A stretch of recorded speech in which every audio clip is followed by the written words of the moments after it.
Hello everyone, this is Record of Ragnatalk, the podcast about the manga and anime Record of Ragnarok.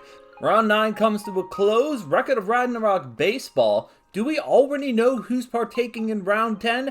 And the breakdown of Chapter 83. I have a lot for you today.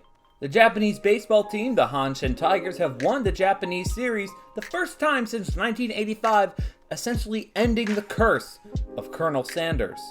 If you don't know the story, I'll give you a brief summary. Back in the day, the Hashin Tigers won the Japanese series, and in celebration, a group of Japanese fans decided to throw a statue of Colonel Sanders into water.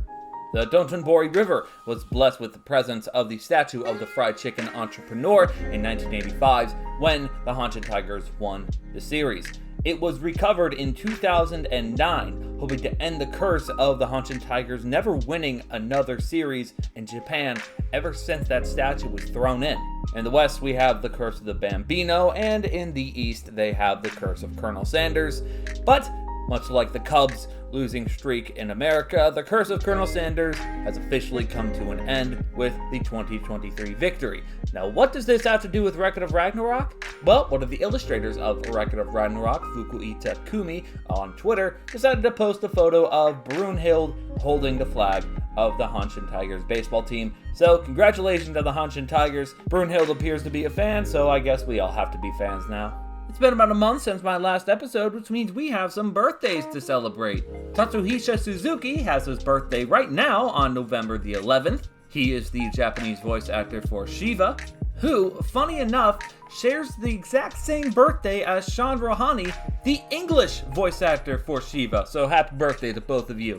On October 11th, Tomokazu Sugita celebrated his birthday. He is the Japanese voice of Jack the Ripper. Kaito Ishikawa followed his birthday not too long after that on October 13th. He is the Japanese voice of Qin Huang. Earlier, on November 7th, Reba Ver, the English voice actress for Aphrodite, celebrated her birthday. And tomorrow, Corey Yee, the English voice of Hermes, and Qin Huang celebrates his birthday. And on November 15th, the English voice of Moonin, Ben Pronsky, and the English voice of Okita Soji, Alejandro Saab, share a birthday. Give lots of love and lots of cake to these voice actors.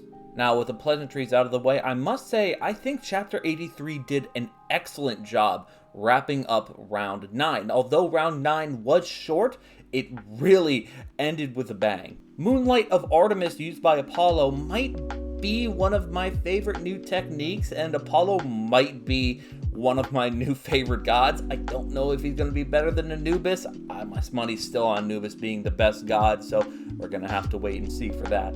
And Apollo finally busted out what everyone thought he would use against Simo in that hypothetical matchup. That's right, Apollo finally busted out his light bow and arrow. Now, although I do think Apollo came out better as the victor in this fight and looking better overall, Leonidas definitely held his own. I mean, he used his warrior's intuition alone to reflect light moving arrows moving at the speed of light, fired by the god Apollo. It was stated that this technique hasn't been used since Gigan Tomachia, and that the only god in the Greek pantheon who would have a chance of dodging these and counteracting this is Zeus.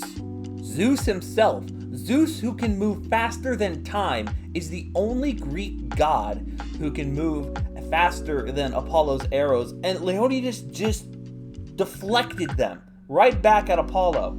And in my probably favorite finishing move of the entire series, Apollo uses his body as an arrow to launch into Leonidas, pierce his shield, and win the match. We all knew the match was going to end, but oh my god, what an end it was. This, I mean, even though it's short, it might be one of the best fights, or at least one of the most fun fights of the series. And for next month's chapter, it is said that the next human is somebody who's been watching and following the previous fights, which really doesn't help narrow it down. It could be Okita. I mean, Okita has been sitting very patiently at the TV and watching, and as I said, I originally picked Okita for round 9, Okita versus Loki, But at this point, I mean, he hasn't been watching since the start. He was introduced in the middle of round 5. Yes, in the middle of round 5 in the manga, before round 5 in the anime. But they haven't depicted him watching since the very beginning, which means it could be Simo. It could be Rasputin. It could be Siegfried. Actually, no. Siegfried hasn't been watching. He's been chained up in the jail, so he knows about it, but he hasn't been watching it. So I doubt it. Siegfried.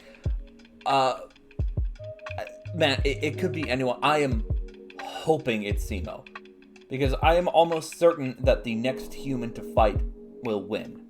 The manga could, of course, throw us for a loop and have a god win the next fight, but you never know.